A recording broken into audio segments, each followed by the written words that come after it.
Hi, everyone. Hello.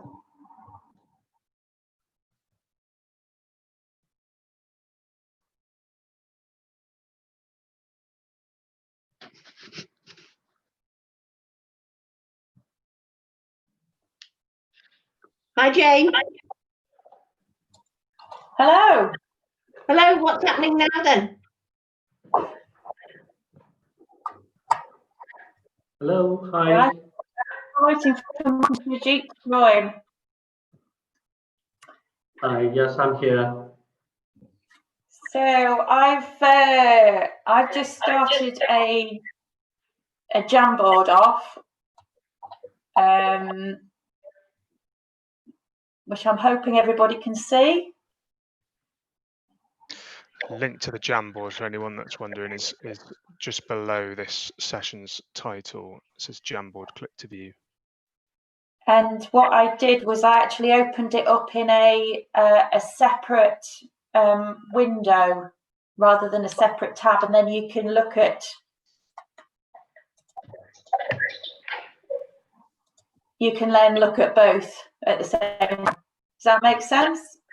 Yeah. And you can see everybody's wonderful faces and the schedule, and you can also see the board at the same time.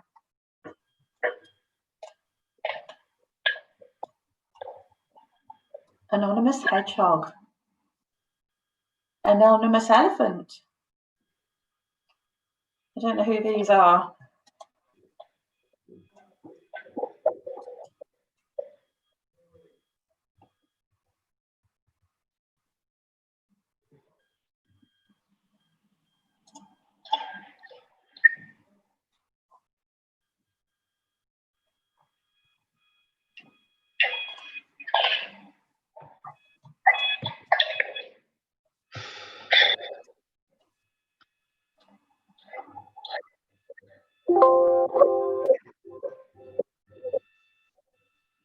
Is Mark with us, everyone? I am, but I've got no bandwidth again. Okay. People keep breaking up, but I am here. I'm here as well, Sujit Jadever. I don't know whether you can see me. Yes, we can hear you fine. So what we'd like Sujit to do, everybody, is to present to us his proposal, and then we have the opportunity to talk through his ideas and give some feedback. So I'm going to have to go out and come back in again and join via Zoom. Sorry, so I'll disappear for a bit. Right. So, are we okay to make a start? Should we wait for Mark to come back? I think you can make a start because they're relatively short, these 12-minute sessions. Oh, yes, that's true. So very quickly, the tool during the COVID crisis, we have rolled it out. As I said in the presentation, it's a risk stratification tool. So it proactively identifies those who are at risk of premature mortality or preventable death. It RAG rates. So this is only applicable to people with learning disabilities. It RAG rates them into red, amber, and green categories. And idea is that we have different response systems, systemic solutions, proactive actions for that group. So in terms of the research, we have tested the utility of the tool in secondary care. We are also doing a pilot project of using the tool in primary care, and there has been a lot of interest from GPs to try it out, but we have started it with our CWP primary care services, just to see how the utility of the tool is in primary care. But the key important part in terms of research going forward is going to be the validation of the tool. So anecdotally and from our experience, we feel that it works really well in clinical settings, but we haven't really actually proved it systematically through a validation study. So that's the first step of the tool development. And then the second part is going to be the model of care that sits around the tool, because stratifying the population is one thing, but based on the risk levels, there needs to be a systemic response, both from secondary and primary care. And we have some idea as to how we should be delivering that in secondary care, but we want to think about how do we do that in primary care. So we want to do that as a systemic joint of model of care. So we are having some conversations around that with local GPs. And then the third part is then, does it lead to reduction in premature mortality and preventable death? Now that will be a more longer term outcome, but we are also thinking of what the medium short term outcomes will be. So that's where we are. So we want to actually put a proposal forward now to do the validation as well as outcome evaluation.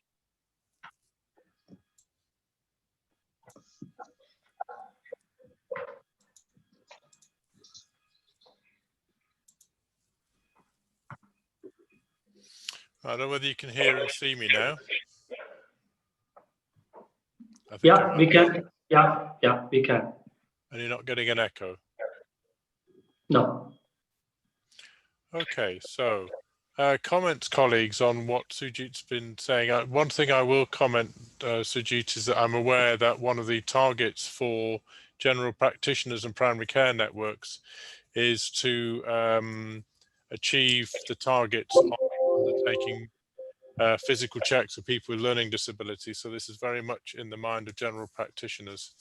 It was in the recent letter from the Minister announcing the extra money for the pandemic for networks.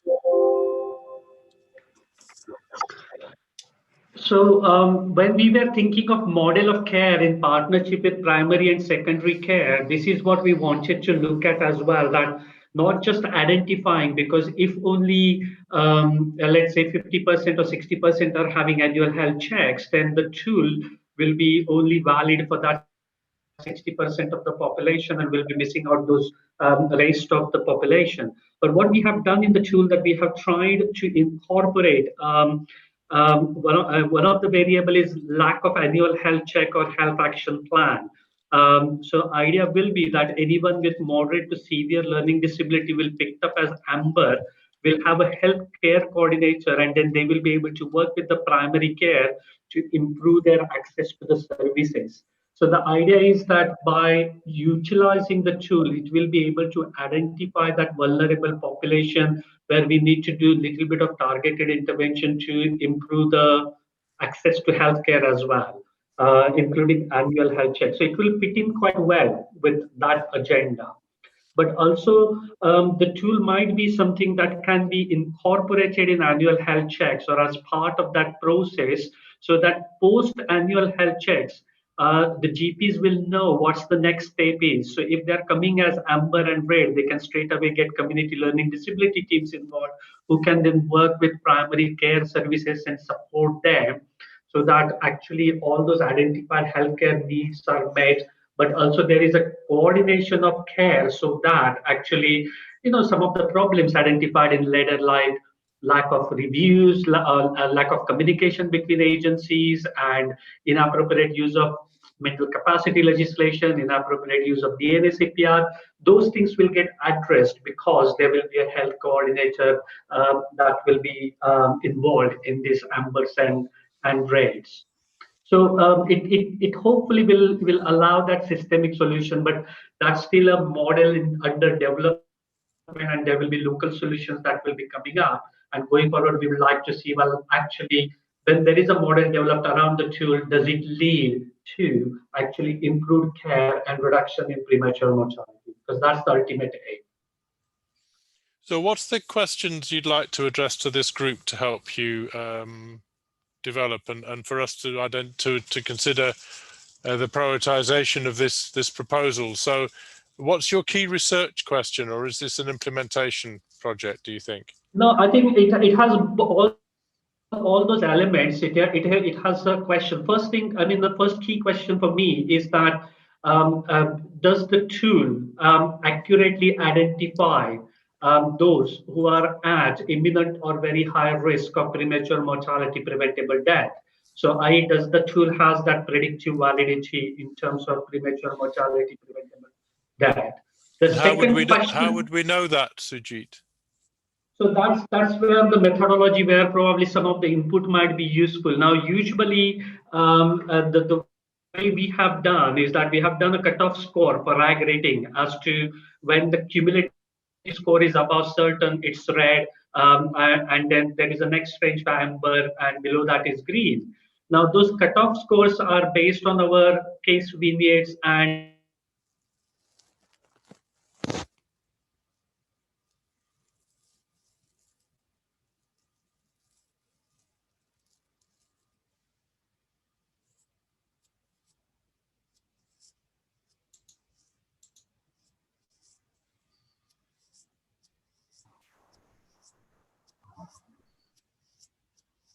Hello. Hi, we're in the second session. Yeah. Doesn't take long. sorry, I had to go out and come back in. Sorry, yeah. Yeah. I We're can't actually in the second session see now. you, Jane. So have you been taking? I've tried to use the. Nobody else has used a sticky note except me. Well, I did, but it seems to have gone. But you've put one up. No, I don't think anybody else has. Was that you, was it? Yeah. So I guess what we need now is a series of questions and ideas. I'm not sure what we can take from that first session. It's that Sajit wants to know its effectiveness. So I'll type something. Unless Sajit wants to. Yeah, I mean, I think one of the things I was looking at, usually when we do the validation, you look at it against a gold standard, isn't it? To look at, and in this case, the gold standard is not going to be available, but there are two possibilities. One is that actually using the later reviews and retrospectively actually use the tool to see whether it correctly identified, because we know the outcome in those cases. So that's one aspect. And then the second aspect will be actually using the clinicians with experience and expertise in the area to give an opinion on their view of the level of risk that the person poses for premature mortality, preventable death, and compare that with the tool. So those will be the two possible methodologies that we might be able to use. Well, I have problems with that because of the timelines. So I'm putting something else up on the sticky notes. People could have a look at the sticky notes. That might be useful. Are there some proxy measures, do you think, Sujit, that might be useful instead of death? Because you don't really want to wait for people to die to see if we were right or not. No, absolutely not. No, that it is not. And I think this is the problem. So the proxy measure will be actually clinical experts. And if we get a collective of clinical experts, let's say 2 or 3, one from primary care background, one from secondary care background, with the experience in meeting the health needs of people with learning disabilities, and ask them to give opinion based on the history and data available. That might be one option. I think a use of this time, which I'm putting on the sticky notes, would be, and please others use them, would be, that's one way, but I wonder if there are other proxy measures that would be useful to help us decide if this is a good tool to use in specialist and primary care, such as the fact it is used, that its completion rate, whether users and carers find it helpful, whether practitioners find it useful, whether it changes prescribing or identifies new problems. Maybe we can do those. Yeah, those will be very good actually.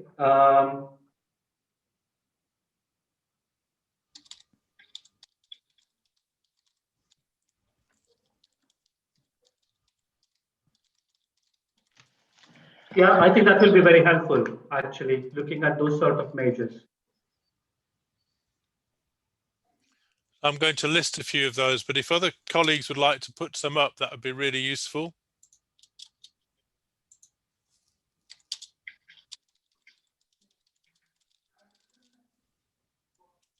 Yeah.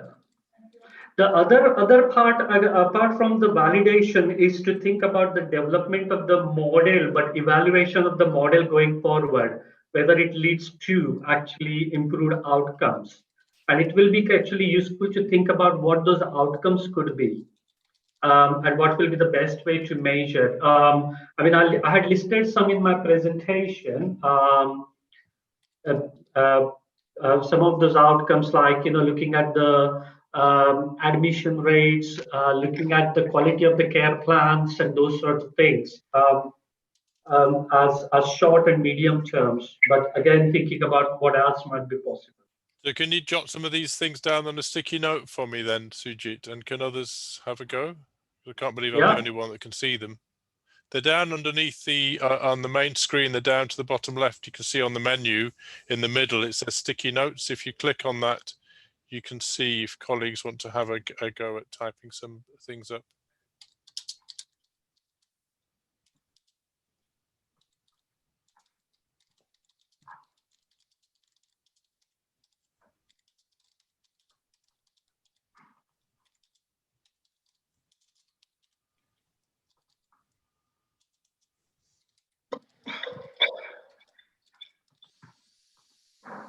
I've put a few up which I'm struggling with the spelling on, sorry. So that's why it's taking a bit of time. Practition, practice, I'm missing an IT there.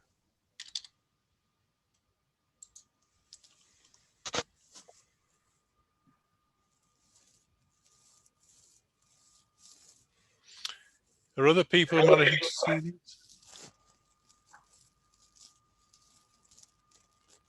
Jane's moving them around. Thank you, Jane.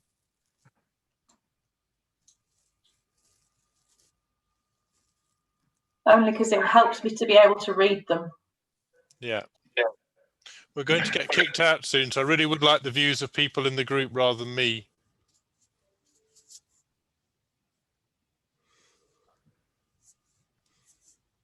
I'm just trying to figure it out how to add these things to. Right, on the left-hand side, there's a thing that looks like a piece of paper. If you click on that, the sticky note comes up and you can type on it, or you can use a pen.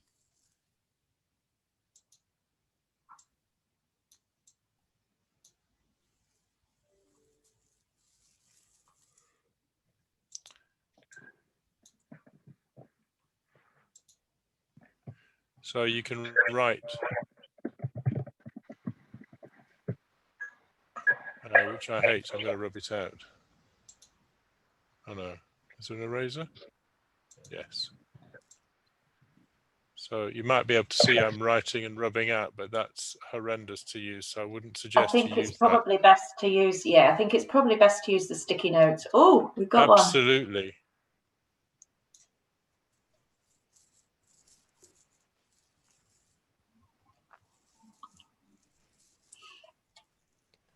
Yeah, this is a different question. Thank you very much. I think that's for the care homes one, rather than the LD one. We'll pass that one on to that group though.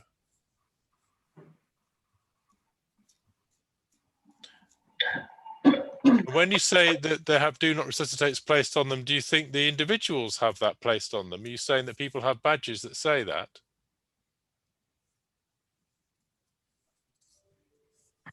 Do you mean that literally or metaphorically?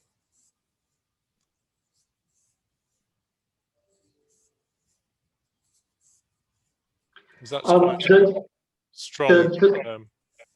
No, I think it does sometimes get, isn't it? Do not resuscitate is a big problem for learning disability population in acute hospitals. And I think during the COVID, there were some examples of, I think not in UK, but I think in some countries, there were examples of they not being prioritized or considered as kind of like, worth intervening when there were pressures on beds and those sort of things. So yeah. I mean, I think there was a lot of work in the height of the COVID pandemic at the beginning. There were some very strict criteria being used for admission to intensive care units. So I'm aware of a 65-year-old with hypertension that couldn't be admitted and died. because they had hypertension and they were over 60. So at the height of the pandemic, very strict criteria were used, and they were inflexible because they had such a pressure on intensive care beds. One of the advice I would also like to seek is that we are looking at applying for NIHR funding for the whole sort of evaluation, both in terms of validation, but also going forward for looking at the outcomes evaluation as well, short and longer term. And so this would probably, this would be sorry. for an RFPB, I think, would be the right thing to go for. But again, it's about thinking about what the key outcomes are. So we've got admission rates, quality of care plans, patient and care experience, yes, any others that people would like to put up.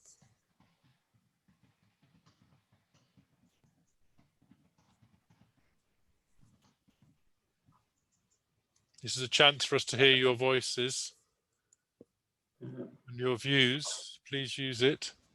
Yeah, so I was trying to figure this out. Yeah, I mean, I think, well, for me, longer term evaluation will be again actually looking at the rates, isn't it? Reduction in the rates, but that will be a quite a longer term project, I would have thought. So. Whether there is impact on outcome from preventable death and premature mortality point of view.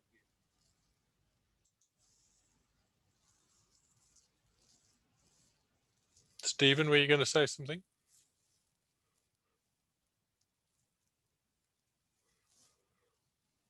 Please just chip in if you want to talk, anybody. You can just unmute and talk.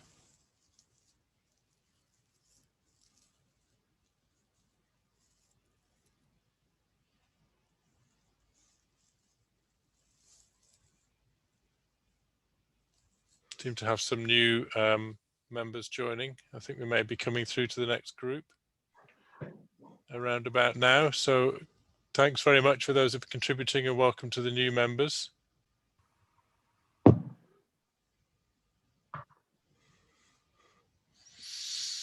So we're now in group 3, so welcome to the new joiners. Jane and I think, are facilitating today. Sujit has been presenting the work he wants to do, validating and implementing a new tool for which he can talk about. We've been using something called sticky notes, which if you look at the on the Jamboard below the screen, if you click on that, you'll be able to see what we've been doing. So if colleagues could do that. What we've been discussing is what the questions are and what sort of data we'd like to collect.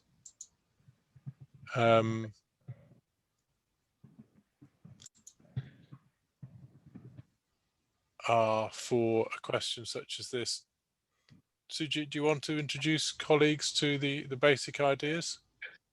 Yeah, so we are looking at the restratification for premature mortality and preventable deaths in people with learning disabilities.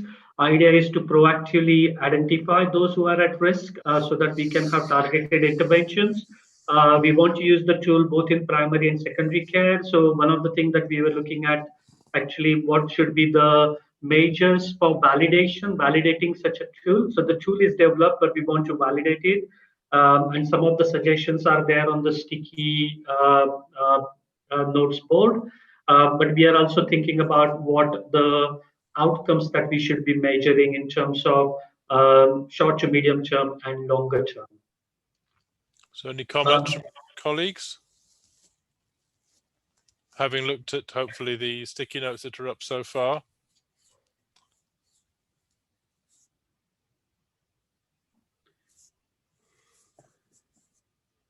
You're welcome to speak as well, please. You can unmute and speak. Nevin, you're unmuted. Does that mean you want to say something? Oh, you've muted again.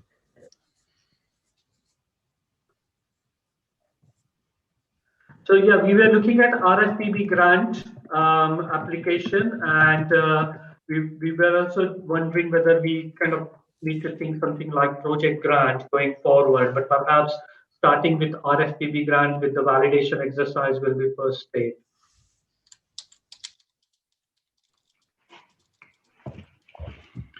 I wonder if I could just double check that. I understand the plan. The plan is to use a prediction tool to identify people at risk and put an intervention in place to reduce that risk. Is that? Yeah, I Yes.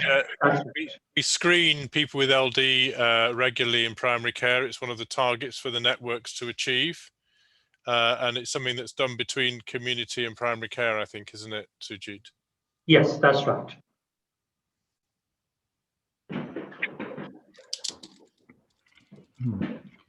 So, are there any particular comorbidities that are of interest? Obviously, I've got an epilepsy interest, but there's lots of people.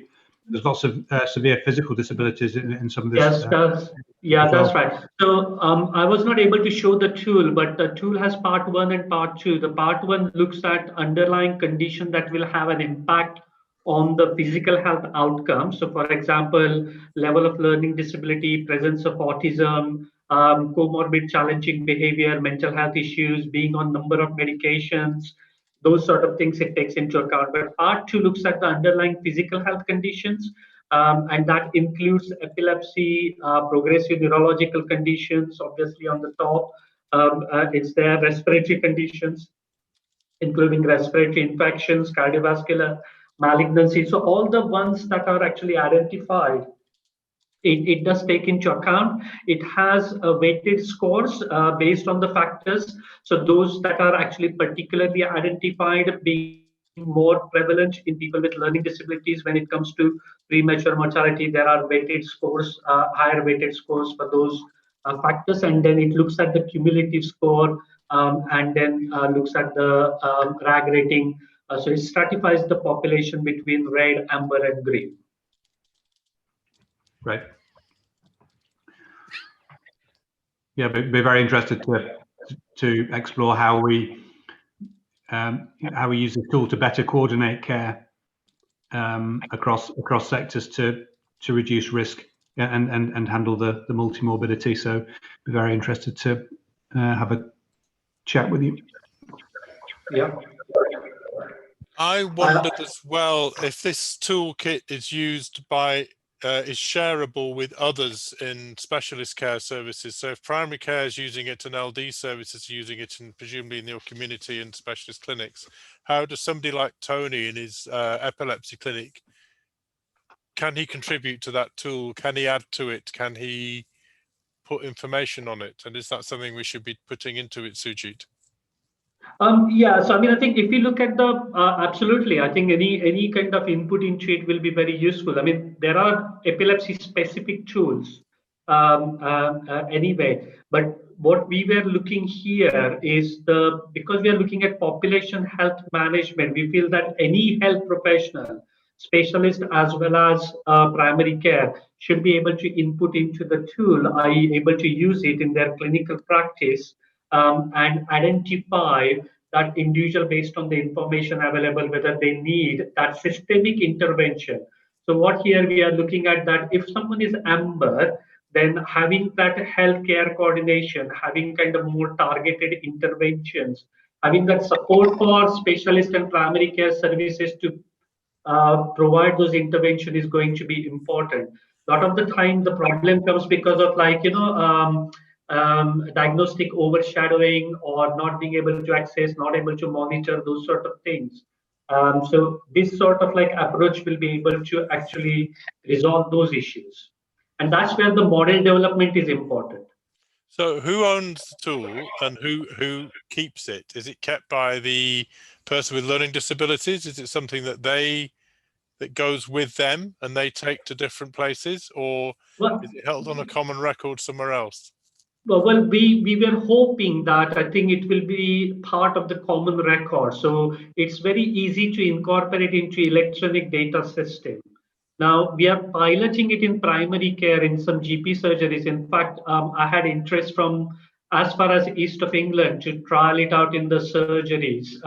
So if people, especially GPs, felt that there is a utility that they can easily populate the data, even better, so if that can be automatically populated based on the information that is available on GP records, then it actually gives a next step for GPs to follow. Okay, well, this person is coming amber, we need to get more kind of like, a care plan in place, have a care coordinator, have regular meetings that are organized by care coordinators, so that there is a coordination of care and input in partnership with all the health agencies.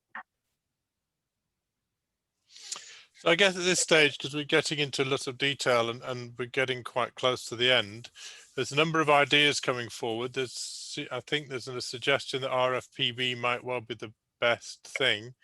I think part of the challenge for us is we don't quite understand how the tool will be used and at what stage of development it is. So this is a fully developed tool already, Sujit, that's already being used. Yeah, the tool is quite well developed, and we are using it in CWP, and a lot of my colleagues have started actually using it across the country as well, but we haven't gone through a formal validation exercise. So it was developed in CWP? That's right. Right, so it's your tool, it's now being rolled out, but what's missing is the formal evaluation. Yeah. Right. So, Tony, coming from your theme, are there experts in your theme who could help Sujit think about how he best validates this tool?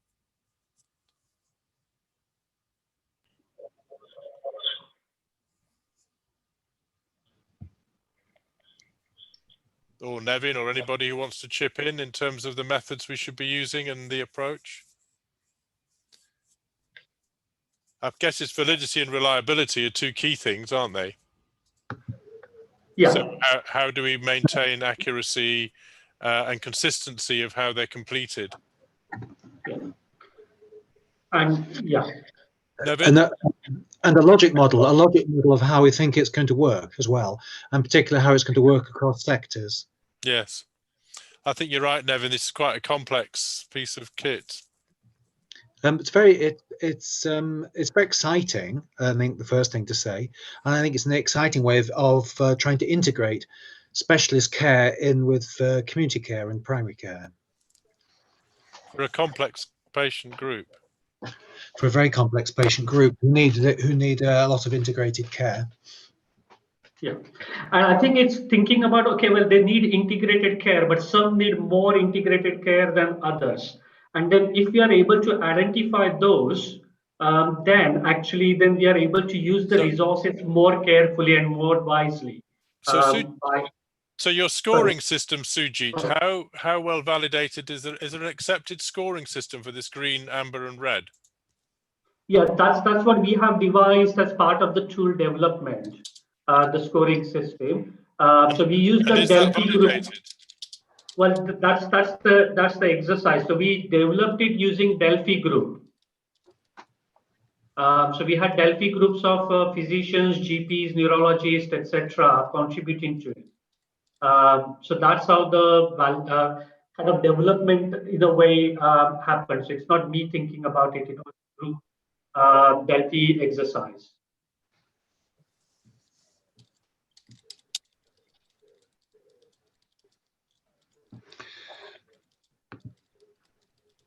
What Could I ask who coordinates this? Because I imagine it's quite a task coordinating